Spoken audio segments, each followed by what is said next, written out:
www.sangatv.com.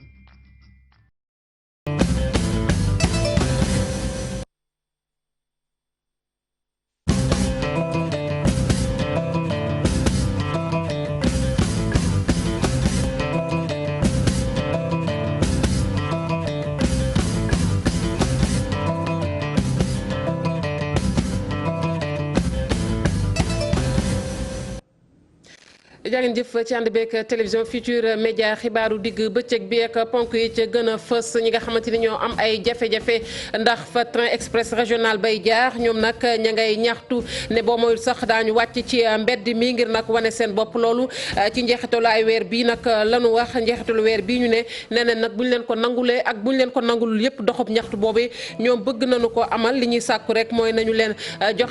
ay ndàmpaay teg ci nag fa ñu dëkk démb nag amaloon nañu ab ndaje fële ca Caaroy nee nañ bañuñu ci ba ñàkk seen bakkan kon ca boobee doxub ñaxtu ñu daal di wax it ñi nga xamante ni nii moom la ñu nemmeeku jamono ji ci Sénégal daanaka mën nañ wax ni ñuy lekkati jën kon bareetul rawatina ak sax jënu yabooy bi nga xamante ni nii ñu bari daan nañ ko fi ne tegg waaye fi mu ne nii gis nañ ni yabooy boobee sax cher bay bëgg a dee la def ndax juróom benn téeméer la kees ga daan jar tey jii mi ngi ci juróom-ñeenti junni mbaa bokk fukki junni ak yu teg loolu nag ñu ne ëpp na nappkat yi nag ñoom ñañ ci joxan baaram tuuma rek mooy nguurug Sénégal li muy xaatim ak bateau yu mag yee bàyyi ko ci biti réew du dëgg du yoon waaye tamit ngelaw li bari na lu mu leen gàllankoor coopérative producteurs yi nekk ci diwaanu Kaffrine ñoom ña ngay naqarlu nag yeexaay gi am ci dajaleb gerte gi nee nañ nag seen partenaire boobee sax di COPEOL nga xamante ni moo leen daan jàppale kër ga ma nga cay jafe-jafe ña ngay xel ñaar nag ci yeneen ñiy defar dëwlin kër liggéeykaay yooyu ñu ne est-ce que sax ñooñee mën nañoo dajale gerte gi nga xamante ni moom la ñu yor jamono ji procès bu Khalifa Sall ma ngay wéy du ñàkk xëy nañu jokkook Cheikh Hassana Fall wala ñu am ko ci suñu yeneen jotaay xibaar waaye jàppale ni kon déglu ga ma ngay wéy ca témoin yooyee Khalifa Sall nag fa mu dëgg tànkam dellu ca gannaaw benn yoon ndax ma ngay wéy di wax ni kon koppar yooyu ay fonds politique la mbokki ponk yaa ngi nii daan ci toftal xët yu njëkk yu yéenekaay yi bu ngeen taaxee loo tuuti ñu faram fàccee xibaar yi.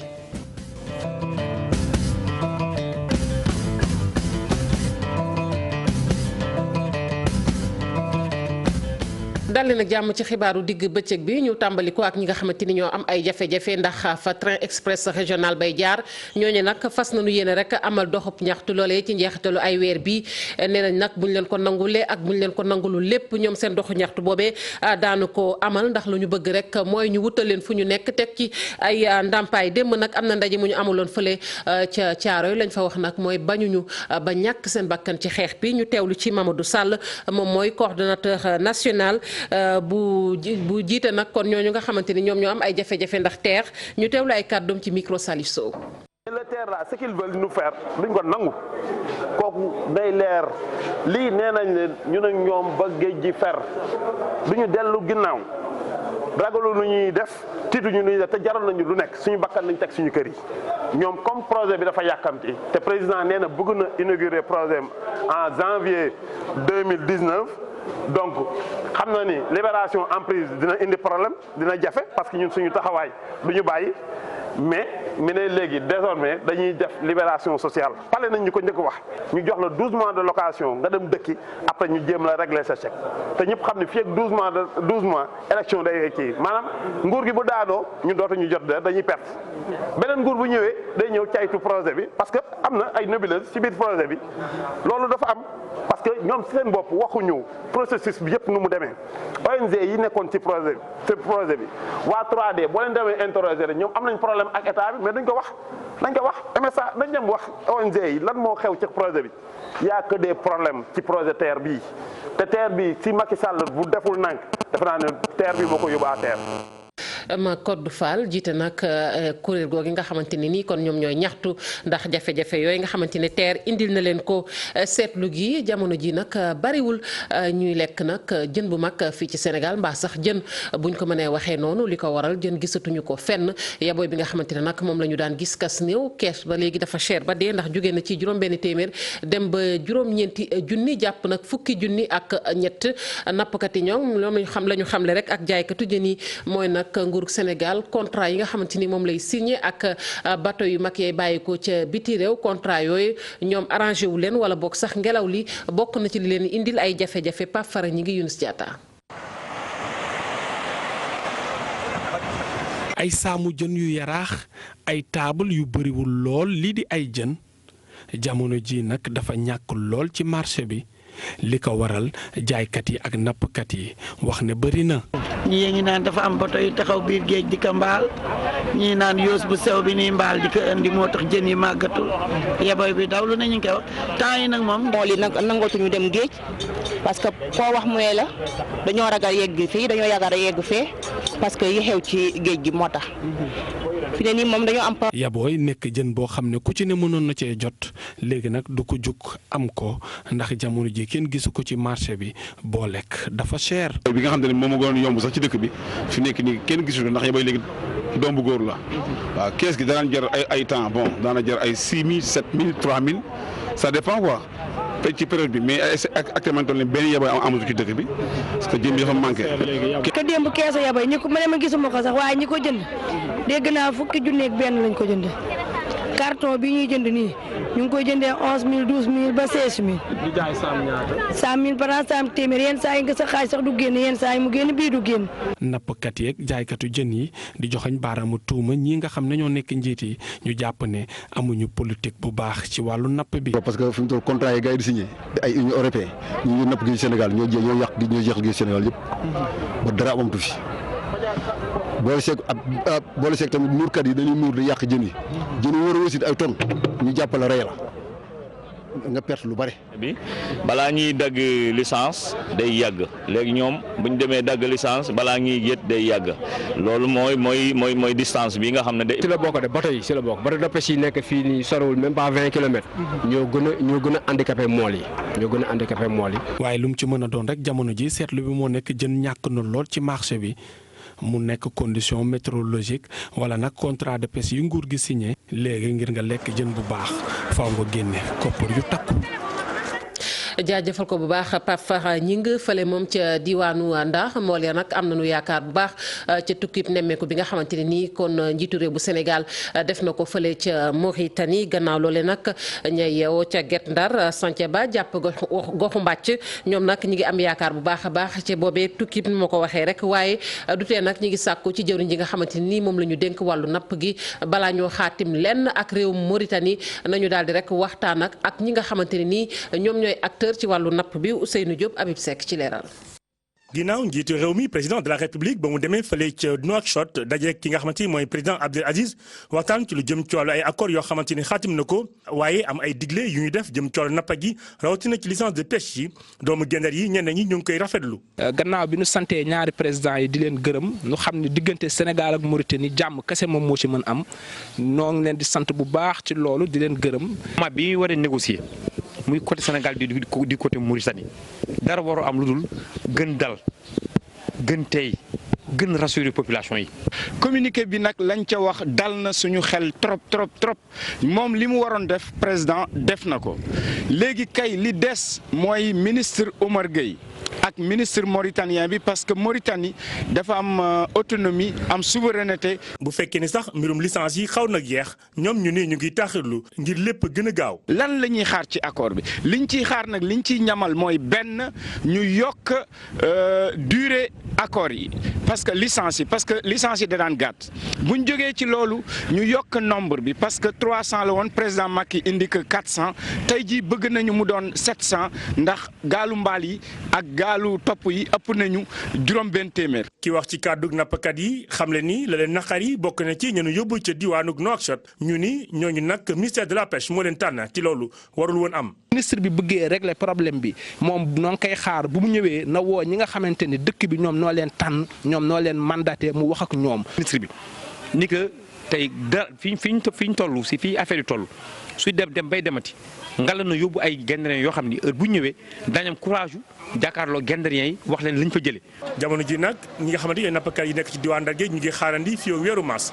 ngir nag mën a xam ndax daañu am ay licence de pêche waaw wala déet.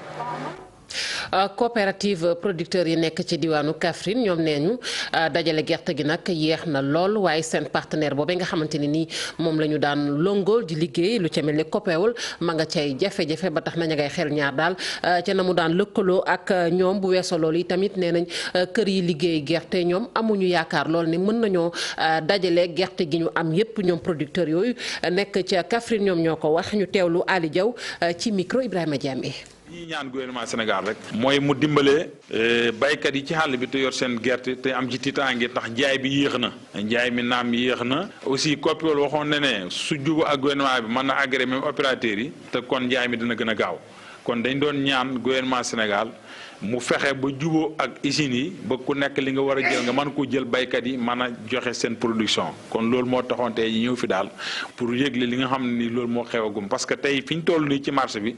kilo gerte bi ñu ngi koy jaayee fanweer ak juróom te li ñu séentu mooy semaine prochaine mën a dem fanweer te jàpp naa ne su fekkee COPEOL dafa taxaw ak situation yi ni Sonacos nekk ni mu kenn mënul rester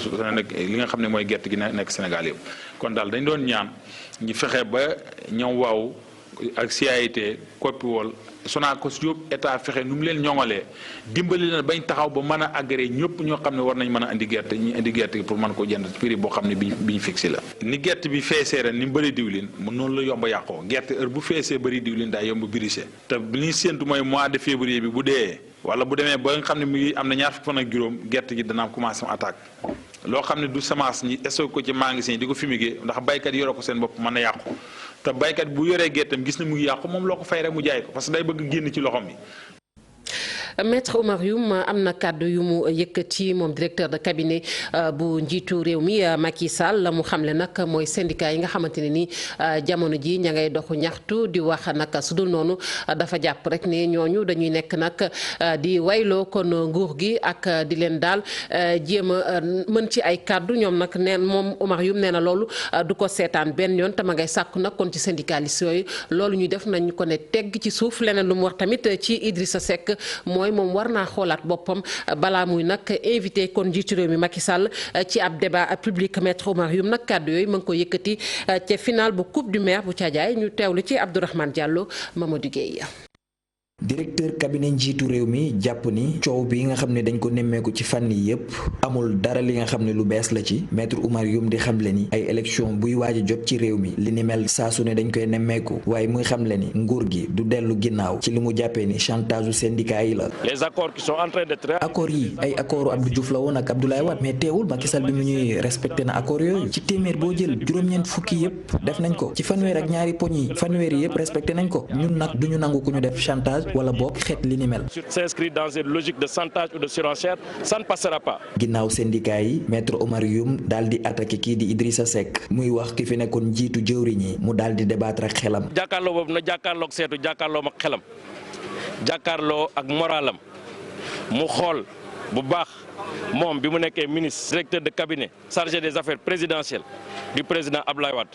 jógee fa nekk premier ministre lan la liggéeyal Sénégal. bu bëggee débat aussi na xoolaat chantier de Thiès am na lu ñu ko fa tuumaaloon ba ñuy wax lu ñu tuddee protocole de Rebeuss kooku na ko génnewaat ñu xool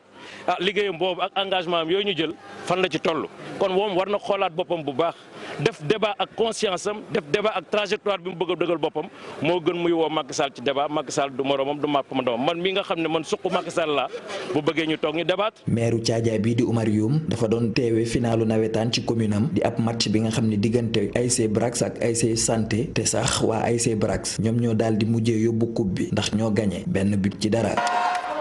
jaajëfal ko bu baax Abdourahmane Diallo ñi ngi ci bu mu jokkoo bi ak Abdoulaye Ndoye secrétaire général bu SAEMS Abdoulaye Ndoye nuyu naa la. waaw du Abdoulaye Ndoye secrétaire général du CUSEMS. CUSEMS waaw ma nga kon may jégalu secrétaire général CUSEMS nan nga gisee kàddu yi tukkee ci Oumar Youm di directeur de cabinet bu njiitu réew mi Macky Sall ne nag syndicaliste yi ñoom seen wax ji jamono ji yëpp dekkuñu rek lu dul di jéem a wayloo nguur gi. benn bu ñuy njëkk a wax mooy ni maître Oumar Youm kenn mësu koo xam ci Sénégal mësul yëngu ci dara que jàngalekat bu doonee tey avocat Sénégal jàngalekat yi ñoo ko formé tàggat ko primaire moyen secondaire ba université kon war na leen jox cër respecté leen mais yaakaar naa ni aussi homme d'état boo nekkee ci nguur gi war nga mën a am la bonne information parce que moom lu mu wax ak lu premier ministre wax dafa woroo premier ministre bu ne 2018 nañu fexe lenteur yi yëpp ñu traité ko premier ministre bu ne nu mu tuddati pré DMC nañ ko fay à partir du mois de fin mars mooy pré DMC fay ñu ko woon premier ministre bu ne nañu ubbi waxtaan ci yenn question yi ñu réglé ko parce que nag nit buy wax day wax dëgg 2015 ba tey jàngalekat yi ñu ngi posé seen doléance ñun suñu agenda du agenda politicien yi beneen mbir mi mooy toog nañu ak kenn dégguñu grève wuñu yënguwuñu defuñu dara tey nag nguur gi bu ñu ñëwee 2018 moom moo différé affaire yi indi ko yëpp 2018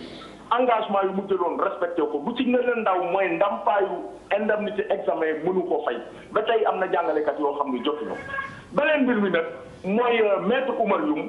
bu taxawee di saaga jàngalekat yi du waree fam parce que jàngalekat yi du ñu moromam ba mu leen di saaga ñu ko mag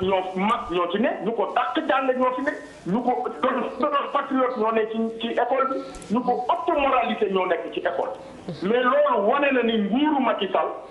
jàngalekat yi wegguñu leen respecté wuñu leen que jàngalekat yi seen i ennemi lañu mais ñu ngi koy wax nag moom bu dee dafa am ñoo xam ne tuur lañu seen deret Sénégal pour que Sénégal jë moom boppam indépendance jàngalekat yi. Mangoog Abdoulaye ci rôle en 1960 ñaareel bi mooy. dogguma la waa rapidement. man 2012 damay terminer foofu daal 2012. ku fa bakkenam rot jàngalekat la moom doomam bakkenam rotu fa mbokkam bakkenam rotu fa jege ñaaleem bakkenam rotu fa kenn musu ko dégg tey nag mën na am fi taxaw ne day saaga jàngalekat. Abdoulaye Ndoye ñu saaga. ñun ay revendication la ñu am maintenant. chantage moom moo ko xam moo yaru ci chantage. Abdoulaye Ndoye ba laaj bu mujj rek ci tënk. balaa ñuy tàggatoo booba léegi gis nañ ni yéen a ngi exécuté seen i plan d'action yéen a ngi ci ñaxtu yi wax nga ko seen revendication ngeen ne lan mooy beneen plan d'action bi wala fu ngeen toll ci seen xeex bi. waaw balaa ma lay wax plan d'action dama ne. dama bëgg a wax loo xam ne lu leer lu dëgg mooy ni boobu nit lu mu wax rek loolu la xam. ñun xamuñu chantage bi ñu ay. Mangoog waxtu bi moo ñu xaw a xat rek ñu bëggoon aussi nga àddu ci ponk boobu waaw. am nañu débrayage 9h am AG ci lycée collège yëpp vendredi dañuy organiser doxu ñaxtu bu mag fii ci Dakar jàngalekat yëpp ñu ngi mobilisé wu dañ ko def Thiès dinañ ko def Dakar dinañ ko def ci capitale régionale yëpp départemental yi parce que lu ñu bëgg mooy nguur gi.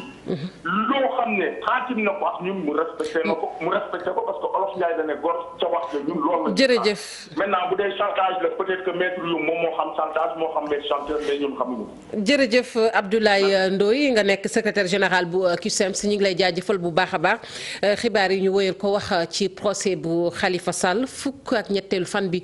ci lañu toll procès ba nag ma ngay wéy déglu ki tamit ma ngay wéy diggante àttekat ba ak ñi nga xamante ne nii ñoom ñooy témoin Khalifa Sall nag ni ñu ko waxee sànq ci ponk yi fa mu dëgg tànkam jugu fa ba nëg ni ma ngay wéy di wax kon koppar yooyu ñuy wax ay fonds politique la ñu dem ba ca ëttu attekaay ba fekk ji fa Cheikh Hassana Fall Cheikh Hassana nuyu naa la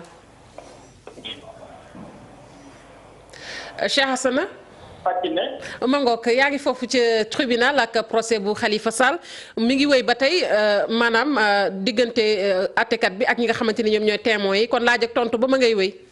waaw laaj ak tontu bi moo ngi wéy ba tey sax amuñu ay témoins mais ñoom Khalifa Sall ak ay co-détenus ñoom la ñu woowaat ci baar bi tey. ñu leen waa défense bi ñoo nekkoon di waxtaan ak ñoom waaye tey ñett ñi ñoom mun nañu wax ne ñoo fi gën a bëri li ñu jaar ci baar bi. muy Khalifa Babacar Sall menn moom ci boppam ak Mamadou Omar Bokoum moo nekkoon président moo toogaloon ministre des finances foofu ci biir mairie ba ak Mbaye Touré waaye tey lenn rek moo fi yees maanaam ndax fi ñu nekkoon lañ waaye lenn rek moo ci yees moo ne maanaam te bu mu tàmbaleeg léegi kenn mësul dégg benn yoon Khalifa Sall wu ne procès bi c'est un procès politique à 100% waaye tey dafa xaw na ko dellu si na ci kàddu boobu noonu wax na ko mu leer nañ ci nopp ñëpp ci kanamu juge la ne ko ci lenn rek moo ma metti mooy ñi ma toggandool fii nii ñëpp ñu nekk samay faux prévenu lenn rek moo leen fi yóbbu mooy nattu la ndax ne man maa am ay ambition politique samay liggéey ak sama ambition bi ma am ci mairie Ndakaaru moom moo tax ñoom ñu téye leen fi te loolu maa ngi koy naqarlu mu fàttaliwaat ne lépp loo xam ne def na ko rek amul lenn loo xam ne ci loolu lépp ci yoon la jàpp ne ci la tegu waaye fii moom tamit dellu si na lu bëri tey képp ba avocat yi jaar ci par yëpp woo nañ ko moom moo doon def kasin pour lii ñi laaj man am na moo jox 30 millions yi weer bu dew ci caisse d'avance bi dellu am na ci lu bëri yëpp nan ko ne ko yow est-ce que xam nga ne lii nga doon cacheté ba yi nga doon cacheté ay faux cachet la mun leen moom leer na ko ne ba mu ciy toll mu xam ne faux cachet la te ba tey kon ni jàpp na ne li mu doon signé yëpp ay kayit yu tegu ci la ba mu xaar nag heure bu juge bi ci àtte waaye fi mu toll nii daal loolu dong fi am leneen lu bees ñoo ngi jël pause léegi sax waaye xam naa ne su fa dellu si waatee ci même lancé bi la ñuy nekk xam naa ne plaidoyer bi wala dëgg ku nekk war a lay avocat yi ku nekk war a layool nag jàkkaarloo juge bi layool say client xam naa ne tàmbaliwul suba rek wala lay doon incha allah. añi ba ca kanam tuuti Cheikh Hassana Fall. jaajëfal nañu la bu baax a baax procès bu Khalifa Sall ba tey ci la ñuy des di wax ak bi yoon nag sénégalais yi ci yëkkati seen kàddu joxe rek seen xalaat ci procès bi na muy doxee naka noonu it déglu gi ñeel témoins yi ba ci nag ki nga xamante ne kon nekkoon na fi maire bu Ndakaaru muy Mamadou Diop laaj ak tontu bi dox ci diggante avocat yi ak ñi nga xamante ne kon ñoom la ñu tuumaal ca boobee procès ñu teewlu seen i kàddu ñoom sénégalais yooyu ci micro Aminata Mbaxi Sow. procès bi man lépp dafa lëndëm sama bopp. ba léegi lépp dafa lëndëm sama bopp parce que leeralu ñu nit ñi exactement au fait sax lan mooy caisse d'avance. Pape Diop tamit am na lu mu wax l'ancien maire de Dakar parce que caisse d'avance bi il paraîtrait que ne depuis temps Senghor la yaa ngi dégg kon mënuñu ñëw ba fii tey ji ñu inculper Khalifa Sall kese bàyyi ñeneen ñi donc affaire bi trace la kon ñeneen ñi tam war nañ leen mën a woo quoi en fait. dama xam nga moo doon lu mu wax dafa yàgg caisse d'avance bu ñu wax dafa yàgg depuis des années kenn xamul lu mu doon. 1960 voilà depuis 1960 ba léegi ñu ngi koy joxe mais par exemple boo xoolee actuellement nii caisse bu ñu joxe ne origine de Macky Sall bu ñu ko defee le président Macky Sall bu ñu ko defee ba léegi si la commencé d'attraper benn par benn mais dama ne nañ bàyyi juste mu def liggéeyam. gis naa ne affaire bi c'est purement politique quoi procès bi waaw parce que tamit dégg nañ Moussa Sy lu mu wax moom nee na Khalifa Sall pour affaire caisse d'avance bi fonds politique la yaa ngi dégg te y a des personnes yoo xamante ne cité nañ leen si ñooñu normalement bu fekkente ne justice moo tax a jug sénégalais yi kon moom ñooñu war nañ leen wax. Khalifa nekk na koo xamante ne cas am waroon na nekk cas bu ñu traité socialement et non politiquement. si sama xalaat bu gàtt depuis jamono yi sax maire de Dakar Mamadou Diop je crois que si le maire yi di liggéey ba tey jii donc yaakaar naa caisse d'avance c'est pour rendre les populations ou bien la vie un peu li mu mën a demee daal. bu fekkee ne Khalifa moo jël chance nga bu fekkee jëloo ko aussi nañ ko bàyyi mu ñibbi quoi mais ne Sénégal nañ daal bañ dëkk bi xam nga am ay problème yi ngand gaa ne fi di manifester taal dëkk bi jaru ko ñëpp ñoo bokk. coowal Khalifa Sall nag war naa tax nguurug Sénégal daal di rek kon xoolaat bu baax fonds politique yi nga xamante ni moom la ñu jagleel palais assemblée nationale wala bokk primature ba ci sax mairie yi kon nguur gi war na cee gën a nag ubbi gëtam xool ko na ko koppar yooyu kon di tëddee loolee nag gis-gisu coordonnateur bu national bu PUR la ci gis-gisam ba tey moom nag jàpp na ni kon procès boobee nga xamante ni moom mooy procès bu Khalifa Sall nguur gi nag mi ngi tàmbali di ci doxee ni mu ko neexee moom procès boobu sax ci gis-gisam procès politique kese la ñu teewlu ko moom professeur Issa Sall kàddu yi ma ngi ko yëkkatee ca Guédiawaye ci micro Salif Sow. du caisse d'avance fonds politique la mbir mi du caisse d'avance fonds politique la léegi nag boo ko tuddee caisse d'avance dina xaw a jafe pour nga justifier ko du noonu mais bu fekkee ne dem dellu nañ ca cosaan ba rek ba wane ne fonds politique la Khalifa dañ koo tooñ rek. man ci sama wàll bopp gis ngeen taxawaay bi ma ci def bind naa assemblée wax ne poursuite yi arrêté leen ko defe naa yéen ñi nekk ci presse bi dégg ngeen loolu wax nañ ne c'est politique te lañ waxoon tey lañ ko gën a wax les fonds politiques on ne les justifie pas le président de la République ana demandez au président de la République d'aller justifier ses fonds politiques le président de l'Assemblée ana demandez au président de l'Assemblée d'aller justifier ses fonds politiques mais le premier ministre ana demandez à aller demander au premier ministre de justifier ses fonds mais les maires aussi en ont je pense qu'il faut faire c'est simplement d'encadrer cette affaire. ca diwaanu Louga parti socialiste taxaw nag ci remplacer ñooñu nga xamante ni ñoom la ñu dàqee ca parti bi di wut nag ñeneen ñoo xamante ni ñoo leen di wutu ca poste de responsabilité yooyee ñu yoroon loole nag ngir sax waajal njaayum carte bu bees bi nga xamante ni tàmbali nañu ko ci parti socialiste. premier adjoint bu secrétaire bu section communale ba moom ma nga woon ca diwaanu Louga ngir nag xamal leen lépp loo xamante ni parti bi dana ko jël ci dogal. ñu teewlu Pape Massar Ndoye moom mooy responsable parti socialiste ci Louga ci micro Thierno Fall. ñii ñu génn ci parti bi suñu sañoon duñu génn mukk waaye nag parti soo ci nekkee dafa am charte bu lu muy doxee ku ci bëgg yàgg nag da nga koy dox ku ci bëggul yàgg nag nga def leen am na ñoo xam ni bu ñu xoolee ba xool ni PS dox kii dañoo génn am seen fayda tooguñu sax ba ñu dàq leen dañoo génn ñun nag suñu forme de communication léegi du wax mooy jëf. région Louga ñett lañ fi génne bon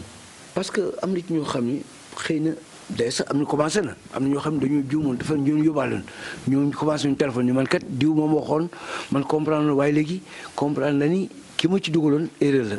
bàlle na ma dellu si am na ñu bari ñu dellu si loolu moo tax ñi jiite rek dañu jàpp élection nag ñun montagne yàlla may nañu loo xam ni élection bu ñu mës a song rek yàlla may ñu ci ndam waaw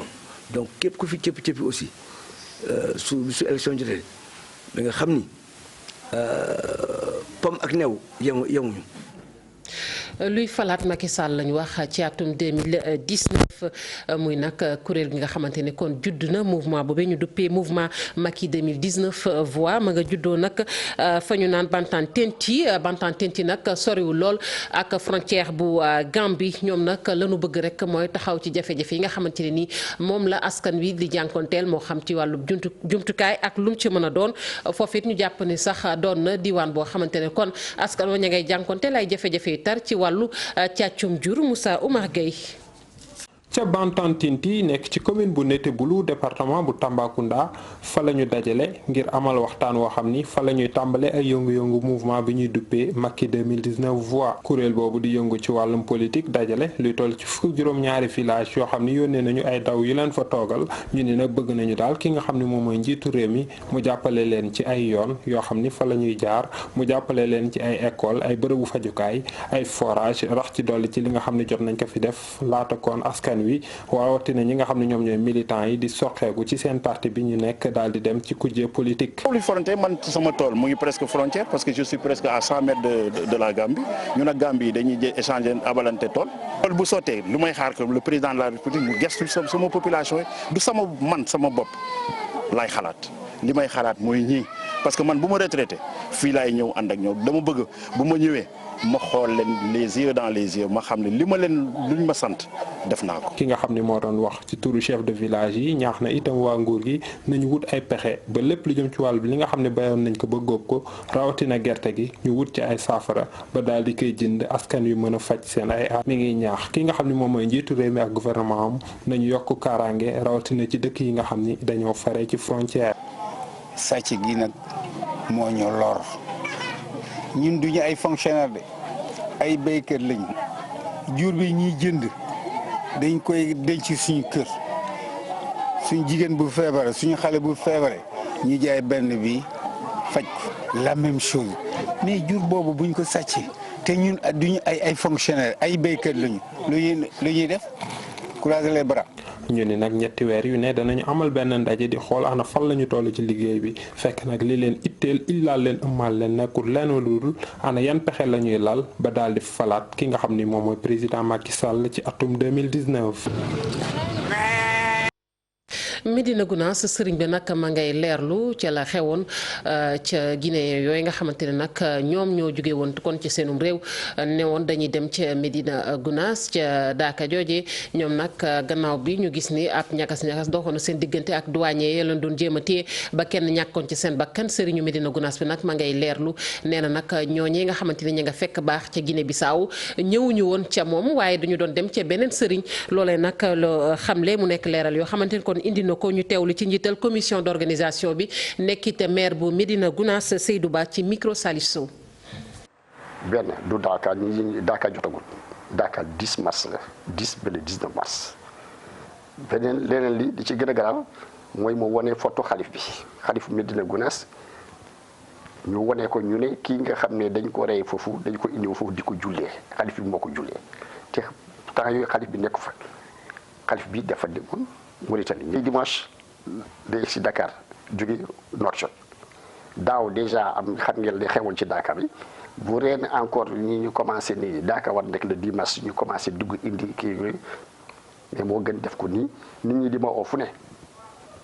naan ma waa Dakar kañ la Dakar kii yooyu nit ñi ñibbi si Dakar ñii naan kii yooyu Thierno am na ñoo xam ne dafa leen a mer dañuy mer ñoom. ñëwul woon ci Dakar ñoom Guinée Bissau lay jógee. doon ñëw Médina Gounass am na fa benn marabu pël bu tudd Amadou Seydou Balde mu ngi dëkk ci benn quartier bu ñu tuddee Madina Centre ci biir Médina Gounass moom lañ doon ñëw ziaram. Ça n'a rien à voir avec le Dakar de Médina Gounass, ça n'a rien à voir avec le khalife de Médina Gounass.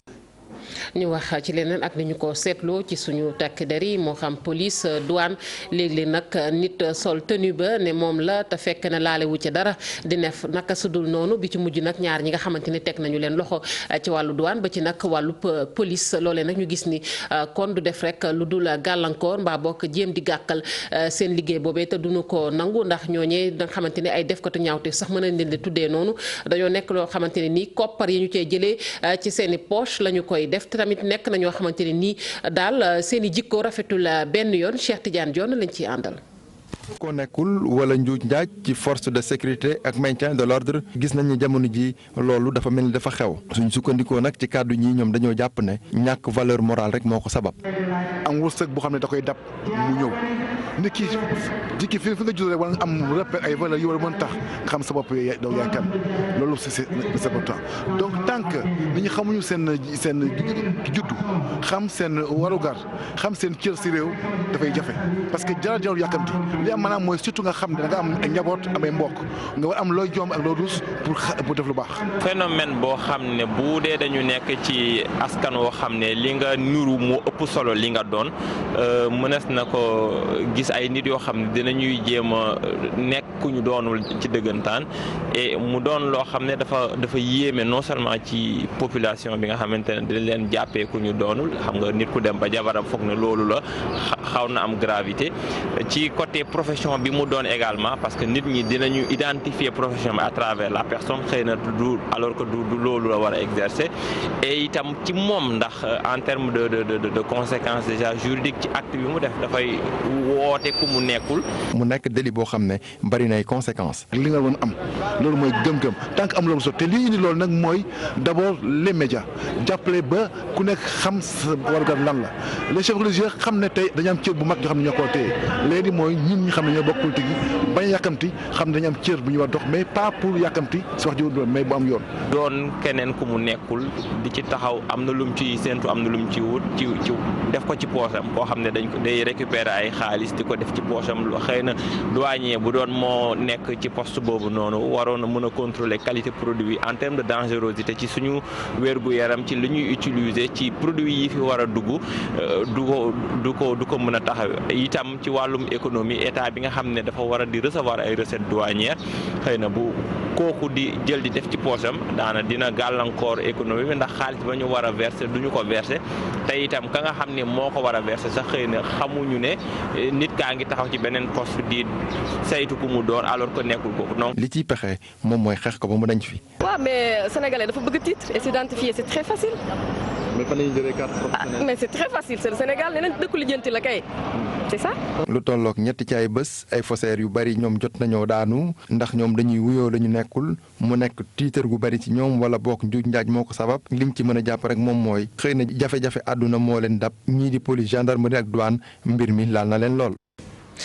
jaajëfal ko bu baax Cheikh Tidiane Dione ñu ànd yër xët yu njëkk yu yéenikaay yi ak Mamadou Mohamed Ndiaye. jërë ngeen jëf kër jàllar bi kat yama ngay bëgg a tas ubbi l'observateur LD yëngu na am na fukki responsable ak juróom-ñeent yu ñu suspendre ci biir parti bi Mamadou Ndoye mi fi ne woon jamono secrétaire général bu LD ci la bokk Cheikh Gueye maire bu jëppal derkale ci la bokk te du ñoom rek ni yéene kaay bi nee nañu bu weesoo ñoom ñaar am na yeneen fukki doomi aadama ak juróom-ñaar yu ñu suspendre ci biir Ligue démocratique mu di LD bureau politique bu parti bi ñoo daje keroog samedi ci njiital Nicolas Ndiaye mi secrétaire général intérimaire jël dogalub suspendre ñooñee ñu ajandee ci parti parti bi di LD ñàkk jëfe li parti bi santaane moo tax ñu suspendre leen Le Quotidien nañu 19 koko sur la ligne de départ Mamadou Ndoye compagnie ñoom la ñu suspendre Souleymane Cissé bokk ci fukki nit ak juróom-ñeent ñu suspendre ni ñu ci xët mu njëkku la Sénégal du LD moo ñu suspendre waaye section APR bi ci biir LD moo ñu suspendre Vox Populi nañu ñi taxawal LD debout ñooñee la ñu jugal ñoom la ñu suspendre Enquête dina kay nañu Ligue démocratique tas na parti beneen bu toll ci defar ak defaru laas ne nañu mooy parti socialiste njiital parti bi di Ousmane Tanor Dieng moo ki kàddoom ci xët mu njëkk journal bi mu di kàddu yu mu yëkkati keroog samedi ba muy dalal cadre parti socialiste yi ñu tuddee vision socialiste sàkku na ci ñoom ñu bañ a mayeeti dara suubu ci xeex taral ko tengal ko xamal na leen ne ca ndaje ma mu di Khalifa Sall di aw ñoñom ñoom waa parti socialiste pare nañu ci wax joojee page définitivement tournée L'Observateur nañu Tanor Dieng yamu rekk ci loolee keroog samedi ba muy gisee ak waa vision socialiste mu di cadre parti socialiste yi dem na ba xamal leen ne ñoom Khalifa Sall dañoo àndoon ak fitna ñoom waa vision socialiste L'Observateur nañu nanguwuñu woon a wax jëmale ci kaa Khalifa Sall Alpha Bayla Gueye moo ca wax joxe ca position bu vision socialiste mu di Khalifa Sall ma ngay am lante ak yoon démocratie gi ñuy bàkkoo tax na ñaari mbiri ngi yoo xam ne ñun dañ cee moytoo wax mu di lu jëm ci mbiri l'armée beeg mbiri justice Direct Info nañu Ousmane Tanor Dieng nee na parti socialiste ñi ko bëgg tey la ñu gën a bari ñi mu yitteel tey la ñu gën a bari ci Le Quotidien sangeñeen Ousmane Tanor Dieng jiital parti socialiste nañu fa Sénégal mooy réew moo xam ne boo fi nekkee te dëgëroo amoo aw fit gaañi mën nañ laa tax a yox yi ñi dëgg tànk yu dëgër jëm ca Macky Sall ngir jàppale ko ñoo ngi ci la Sénégal yi ay responsable lañu woon yu nekkoon ci parti réew mi mu di parti Idrissa Seck ak parti démocratique Sénégal di parti Abdoulaye Wade yéenekaay bi nañu ca ñooñee ràññee nañu ca Youssou Diagne ràññee ca Wali Fall Ousmane Thiongan ak Pape Diouf samp nañu ak kuréel goo xam ne la ñu ci jublu moo di jàppale président Macky Sall ba mu faluwaat ci présidentielle yi 2019 yi kii caaxaanewul ak faluwaatam moom Macky Sall ci premier tour présidentielle yi 2019 yi L'Observateur nee nañu moo di waa ji di Mouhamed Ndiaye njiital mouvement Rahma yéenekaay bi nañu ginnaaw Ndangaan ak Ngaan Alassane ca Saloum jigéen ñi Casaville yi ñoo aaye woon démb ab méga meeting la gonte woon ak ñoom doon leen ci joxi financement jigéen ña jot nañu financement bu toll ci million ak genn wàll moom Mouhamed Ndiaye journal bi nañu foofee fa la sàkkoo ci responsable ak militant yu APR yi ñu dellu ca base ba liggéeyal président te fexe freiné xeeti candidat yi ñuy tuddee ay candidat opportuniste PSE di plan Sénégal émergent ministre bi ñu ko dénk di docteur Cheikh Kanté Direct Info nee nañu jug na sol aw dàllam di wër këri diine yi ci réew mi di gisee ak xalifa généraux yi ci réew mi di leen tegal ak a leeralal plan Sénégal émergent ak li mu wundu seeti woon na waa Yoff demoon na ca Kaolack demoon na it ca famille omarienne ca Kaolack xalifa bu Medina Baye ak bu lew na wax nañu ko njoxtu lu rafet li ñu amee ci ne président Macky Sall dana gagné présidentielle 2019 yi ca premier tour ba mu dem ca Yoff Seydina Thiaw Laye xamal ko ne président Macky Sall ci juróomi at yi mu def ci bopp réewum Sénégal defal na laayee ni lu bari Direct Info nañu moom Cheikh Kanté nangu gu mu nangul Macky Sall moo waral Madani Tall tuddee ko Baye Sall porte-parole gouvernement bi di Seydou Gueye xëy na àllu ci kaw Idrissa Seck yëral xët mu njëkk L'Observateur Seydou Gueye nee na Idrissa Seck politique gu tambaambalu lay def Seydou noppi ci Idrissa Seck dal ci mbiri Khalifa Sall L'Observateur nañu porte-parole gouvernement bi di Seydou Gueye dafa liiware Khalifa Sall Soleil national xëy ñu leeralal li waral coow li indil ñu décret bi jeexal wax ji ci ndax Khalifa Sall fonds politique lañ koy toppee am ndax caisse d'avance lañ koy toppee fukki article ak juróom-ñaar yiy wax ci caisse d'avance ak ci fonds politique lépp mi ngi ci page 14 bu Soleil national Vox Populi nañu ci procès ñoom Khalifa Sall bi am nañu fay xew léeg-léeg yoo xam ne kenn xamul lu muy nuru ay nit yuy jekk-jekk ne dara daanu xam wala ay avocat yuy am malaise ba tax ñuy suspendre audience ba journal bi nañu bu ñu gisul partisan Khalifa Sall yi ñuy daanuy gàngiri ca tribunal ba gis nañuy avocat yuy amee malaise ba tax ñuy aj audience ba Vox nañu te loolee maître Doudou Ndoye maître Yirim Thiam wala maître Ciré Clédor Ly duñu ko weddi ndax dal na leen. jaajëfal ko bu baax Mamadou Mohamed Ndiaye yéen it sant nañu leen gërëm leen rédaction bi dig na leen daje 19h30 ak 20h ci yeneen jotaay xibaar ñu leen di ñaanal kenn dalug jàmm.